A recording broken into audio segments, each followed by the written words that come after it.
Well, good morning, everybody. Happy Monday. Welcome to this week's weather briefing. I'm pleased to welcome Senior Service Hydrologist and NWS State College Meteorologist Charles Ross as our presenter this week. Without further ado, Mr. Ross, I will let you take it away. Okay, yeah, thanks a lot, Chris. And let me figure out how to present my screen here. And we'll try this one. I'll bring this over. Let me know if you can see this. Looks good. Okay, all right. So I got a pretty easy week. I'm taking over for Rich Grum today, who was supposed to get his second COVID shot. He's, I guess, rescheduled for next week, but maybe he'll pop in and he can add some context. But happy to be here again, and we'll talk a little bit of very quiet weather right now. So yesterday, I don't know, maybe one of our last days with highs in the 30s this season. We'll see. Maybe next week we can do it again. It's still a ways away. We'll see how that plays out. But we had a high of 37, a low of 17, no precipitation. Beautiful day today, topping out around 50. So we're adding about 13 degrees off yesterday's temperature as the high pressure cell slides a little bit off to our east. Normals today, we should be in the low 40s. That is rising every day now in a couple weeks. I think this is actually 48. I think it's 48 or 49. I'll fix that. The next couple weeks we rise a degree every couple days or so. We'll be heading towards an average of 50, in about 2 weeks. So it's a good time of year. We're starting to warm up. Spring is starting to get in the air a little bit more every day.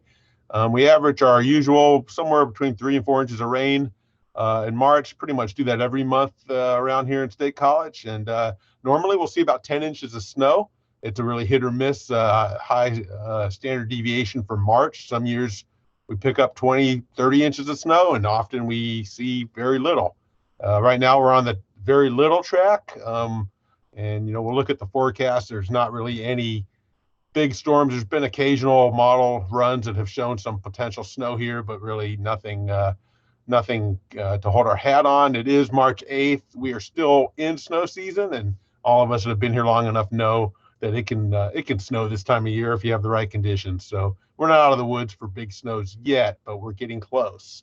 Next month at this time, we'll have had a substantial leap where we're going to be pushing mid 50s for highs, and our average lows will be above freezing. That's things really change. Obviously this weekend we have the time change, so we're going to lose an hour, or the clocks will move forward an hour, Saturday night, Sunday morning. Something to remember. Streams for today, upper 70s. We can push 80 this time of year with the right conditions. So as nice as we're looking at this week, I don't think we're going to quite go to that level of warmth. Hard to believe, but we had a high of 19 back in 1996, and when we had some of the pretty stellar winters back then.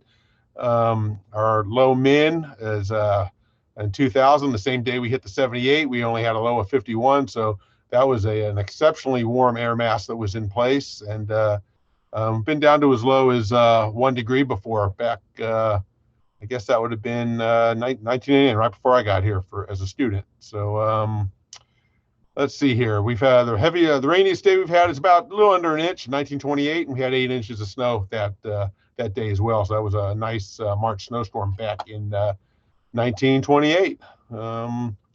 So quiet weather across the lower 48. I'll show you some of this. We have warm temperatures over the Midwest, record highs forecast over there with a strong southwest and southerly flow that will be moving our way as the week progresses here. With that southwest flow, California really starts to get under the gun for some. They'll take everything they can get this time of year. Any precipitation and snow this time of year is a bonus for the West, and looks real good for them for the next, especially Tuesday into Wednesday, and that will be spreading eastward. Looks like a good classic Colorado snowstorm setting up as well. So the quiet weather we have now will become more active as the Pacific jet pushes onshore and heads across the area. As far as our weather here in Pennsylvania, it looks like the changes are timing out to be as early as Thursday, more likely Friday and Saturday. We'll have a significant cold front go through, and some some rain with it, and then a return to more normal temperatures, much colder than what we're going to see, but not record cold by any means. But we'll be wearing our jackets again for the weekend, and a pretty heavy rain setup as that system ejects out of the Rockies. It looks like it's going to be to our west. So let's start out looking at our satellite photo here, and we'll go to the DuPage website. We have a weak shortwave that's pushing through. This is the visible image this morning, and you can see that. And I'll show you the radar. There's some decaying showers with that. It's entering some dry air, very dry air, and most of the precipitation is probably just falling as drizzle, if that. You can get a nice view here of what's left of our snow. You can still see some of the snow in the Alleghenies and the ridges, and not, we still have patchy snow here in State College, especially in the wooded areas, and that will ripen up and probably melt off pretty quick this week as we have the warm temperatures moving in. So this warm front will be passing through us here today, and we'll see a drastic change. I mean, our lows tonight with the passage of this, we're going to get into a milder air mass to our west. We're going to see lows tonight above freezing across a good part of the area. Good snowpack across New York and into the Adirondacks and up into all the way into Quebec, of course, and so that will stay in place for a while longer. It takes a lot longer to melt up there. Quick check at the radar just to see the composite this morning. You can see whatever is left of these showers is fading by each radar scan, and it will be all it is really just a little bit of a milder air mass that will be moving in behind this. Let's go look at some models. I guess we could look at the HREF. There isn't going to be a lot to see for us. This is, let me see here. So this is from last night's cycle. So the news cycle's not in yet, but if you page through this, we'll just look at the national map. This is their the synthetic radar. You'll see the country is really quiet right now. We're not going to spend a lot of time on this. California and Southern Oregon, they start to see the effects of the first storm moving onshore. Notice with this pattern, we have a pretty strong easterly flow across the Caribbean and Gulf of Mexico. Almost, I guess they're having a lot of gale warnings, riptide issues out there in the Caribbean today. So there's some pretty active spring weather going on down there. So let's look at, you know what, let's just go to the pivotal weather page and just see what you can kind of get all the models in one there. And we'll kind of just take a glance at what we're seeing. Let me get on the last night or this morning's Jeff's run, and we'll start out with that. And where is it here? Ensembles right here. So let's put on, let's see. I guess we'll start out with the temperatures here just to see what the forecasts are. And I got to go to forecast loop. We'll just page through this here. This is the Jeff's mean temperatures, and you'll see for today. Notice this afternoon. Let's see, where am I? Let me get oriented here. Oops. Whoa, back up. There we are. So by this afternoon, notice the warmth that is to our west and a lot of 60s all the way into South Dakota. Pretty massive warm up over there. So they're going to have snow melt and eventually some hydrology issues to deal with over there. You can see the cold air is still locked in place over the northeast of here. And even by this afternoon, obviously these temperatures are way too cold. We'll look for a better temperature than this because we're going to be warmer than 35 here this afternoon. But let's look at the pattern more than the temperatures with this. Let's see, winter weather. No, we want to get to upper air. There we go. So let's just look at the jet here, and you can see the cold air is still locked in place. This morning over New England. It's definitely changing here over Pennsylvania. You'll see our westerly flows picking up, and notice there's two southern jet and a more stronger northern branch headed towards California. So if we look through this there at 200 millibars, you'll see the ridging continues to amplify over the Midwest and into the Northeast. We have a backdoor front. Really, warm air is going to have a hard time getting into New England and points north, at least for a while. with this pattern. We see this a lot in the spring. Big strong jet entering California here. Good news for weather there. And now we are looking at Wednesday. This is really going to be our nicest day of the week, Wednesday into Thursday. Look at this nice upper level ridge coming in, and milder air still to our west that we'll have to clear through here. Still, you don't have to drive too far to the northeast. One day's drive up there, and New England is still cold. And this is a real good pattern, eventually setting up for mountain snow in the west or in Colorado at some point. But things change. So as we're looking at Thursday, this is Thursday morning. We're still going to have a lot of warm air to get rid of before the front goes through. But you'll see at the upper levels, we're seeing a pretty strong amplification here. This is going to be a real good pattern for rain to start and precipitation, snow and rain. We'll look at the surface map here in a minute, and certainly active pattern to close out the week. And you'll see eventually we are in it here in the east, and as the weekend progresses, much colder air as we have air really from it's still Pacific origin, but it's coming from the northern Pacific, and temperatures are going to fall back to normal with this pattern. So this is really a prelude to spring this week and a more return to seasonable weather next week with this pattern. Let's see, let me go to the surface. And if we look at the Mslp charts, which I think will be kind of interesting to look at here. So you'll notice right now we have this high still to our west. So the warmer air behind it is still yet to come here. But we are getting certainly more mild. As around this high, you'll see very strong winds in the Caribbean, and we'll watch the interaction between this the western low here as this starts to develop. And in time here, this is by Wednesday, so we have this surface low starting to get into the southwest. The surface high now is starting to just get over us and just past us.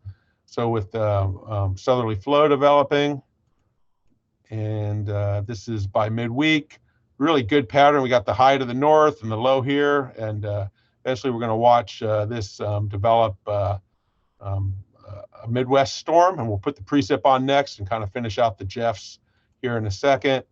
And you'll see at this point a good southwest flow for us here as we head through into Friday, and a stormier pattern. Another low comes out here into Texas to watch, and this gets us into next week. And so let's look at accumulated precip here to see what we're looking at with that. So let's see, this is just 6-hour precip. You'll see the California storm here, and we're just going to watch Pennsylvania to see when the front kind of makes its way here. It looks like this is by Friday morning.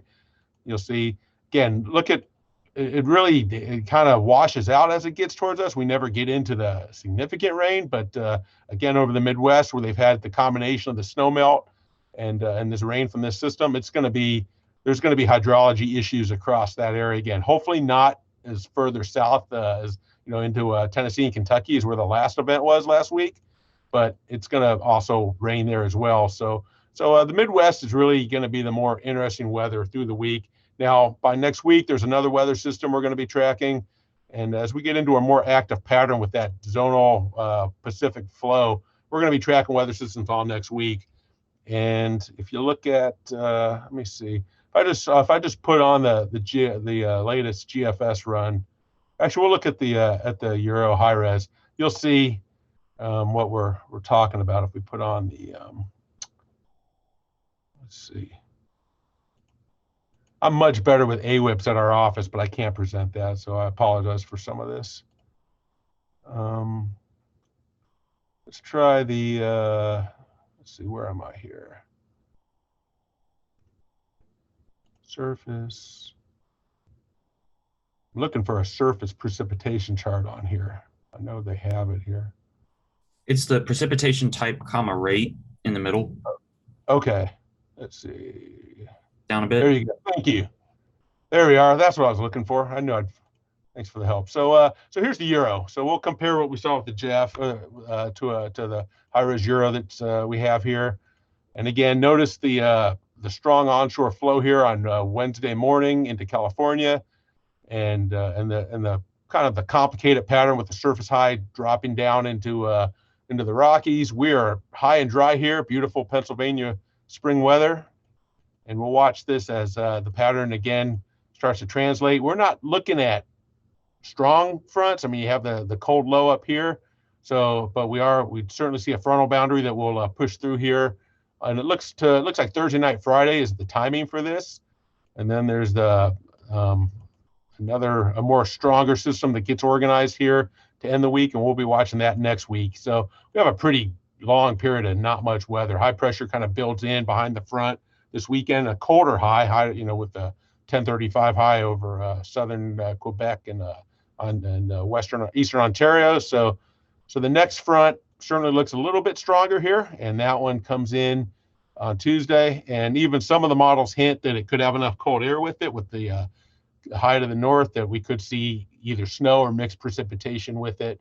It's a week from today, so we still have actually it's actually over a week. It's Tuesday into Monday night into Tuesday, but we've seen this system. A lot of the ensembles have a cold system to deal with early next week, so something to watch. Nothing terribly exciting, but that's kind of where we're at right now. I won't belabor this weather pattern too long. Let me see if there's any questions or comments on things, and certainly anybody else has anything they want to add that I may have missed. Let's talk about it. And if anyone does have any questions or feel comments, feel free to I was going to say, feel free to put those in the chat. If you do use the chat, make sure to direct it to all panelists and attendees so that everybody can see them. And we also have the Q&A available, and we'll be keeping an eye on that. Sure. I guess while we're waiting, I'll show one thing I didn't show here. Let me pull that back up. One of my new favorite ensemble plume sites that I found that I saw a link to. Let me hang on a second.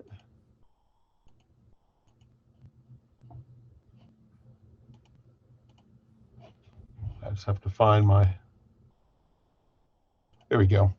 So if you go to the plume page, this is a German site, but they put out ensemble data for all over the country. So this is a fun page to look at. This winter, I'm not going to pronounce. I don't know German. My son took a year of it in 6th grade or something, so maybe he would know. But let's see here. If we go to you got the Jeff's plume, and if we go to say 2 meter temp and 2 meter precipitation, you can.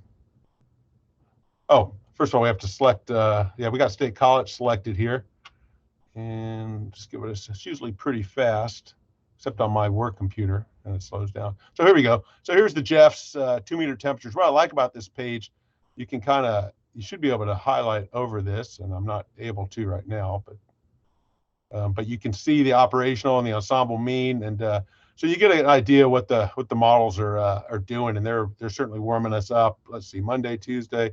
Looks like Thursday and even into Friday are the warm days here before temperatures really crash next week, and we're back into the 30s and 40s for highs, and certainly below average for lows. I like this. You can put on it's model snow, and I have a slow internet connection here, so it takes longer than I'd like to say, but way longer. I did click it.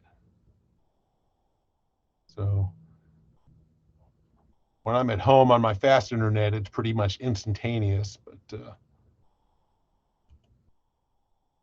there we go. So you can see the models. This is the mean here. You can see there's a couple days when there's some snow, and even some random ensemble members are certainly calling for some big snows potential next week, but they are at this point just random. You can see most of the noise lies with just more subtle pattern, but you can see that certainly a lot more active weather after March 14th. So we have a somewhat of a pattern change coming, later. Starts on Thursday, Friday, really gets in earnest next week. So more next week's weather briefing might be a little more interesting than this week's. And certainly we all know mid-March can produce snows around here. And once we get past, maybe, the last week of March, it gets a lot tougher, but next week certainly has some promise for us. So let's see.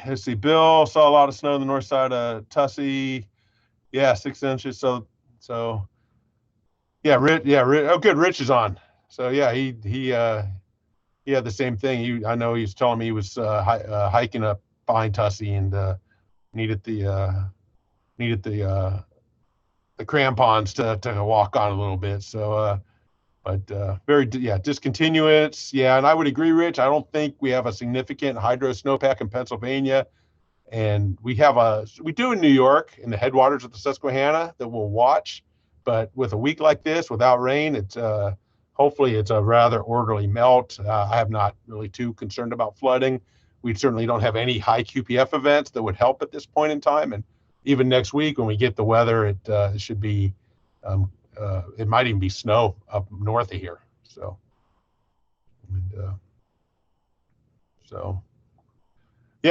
We had a lot of places around this morning in State College. I know I topped out at 12 or bottomed out at 12 this morning, and I still have a pretty good snowpack in my backyard that still will be going this week. So yeah, if you have snow on the ground, you probably topped out in the low teens this morning, and if not, probably even places that didn't. Though Thomasville, I saw was 17. It was a pretty cold night across the state last night. So anyways, anything else out there, or I guess we'll just go and enjoy the weather.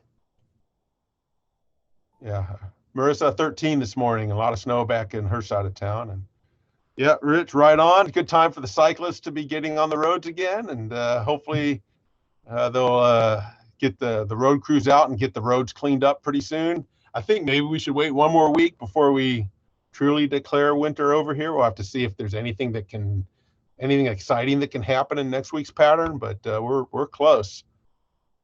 So I need to get my bike cleaned up before it turns warm. Yeah, it's that time now because I'm sure Wednesday, Thursday there'll be a lot of people out riding on the roads. There's still going to be a lot of gravel and debris and stuff to contend with until that's done. But they'll be out hopefully soon enough to clean them up. And you bet, Marissa, hopefully this helped you a little bit. So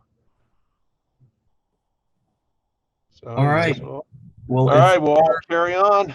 If there are no other questions or comments, we can part ways here. Mr. Ross, thank you very much for doing this week's weather briefing. You bet. Everybody enjoy the weather this week. Get out and put on some shorts and a T-shirt on Thursday. So, gladly. This weather briefing, we earned it.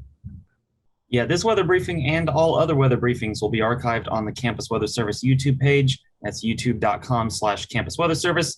And I look forward to joining all of you next week on March 15th, where we don't have anyone scheduled just yet, but we'll have somebody on the schedule come next week.